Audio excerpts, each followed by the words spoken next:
Here in Missouri, some Democratic delegates are showing support for VP Harris. And the Democratic National Convention is next month, where the party will nominate its presidential candidate.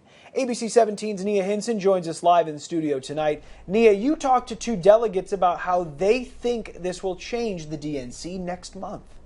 Megan and Lucas, both delegates tell me they think Harris is a strong candidate, but say President Biden's decision will change the DNC some. One delegate, Sue Gibson, tells me she has now shifted her support fully to Harris, while Zach Dunn says he still has an open mind. I think it's really important that we acknowledge that President Biden listened to the country. I understand completely and appreciate all he's done and appreciate his intent with the decision. President Biden announcing in a letter on social media yesterday that he won't run for president. The decision coming less than a month before the Democratic National Convention in Chicago, where the Democratic Party will nominate its presidential candidate.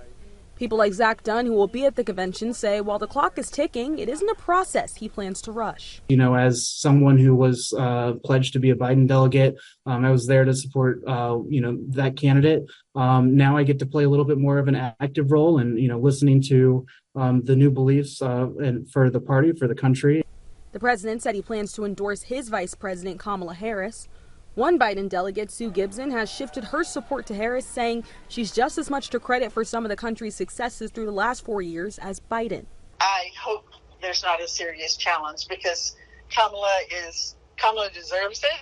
She's already been vetted. She's been ready to step into that position at any time for almost 4 years already. And I have the utmost confidence in her.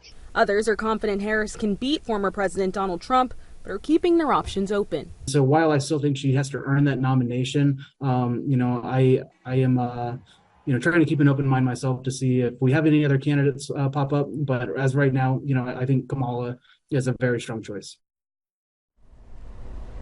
Dunn also tells me since Biden's decision, he thinks the Democratic Party has had more energy. He says he thinks this could carry over into local elections here in Missouri. Nia, thank you. According to the Associated Press, 18 delegates in Missouri have now pledged to Harris. Five of them are still undecided.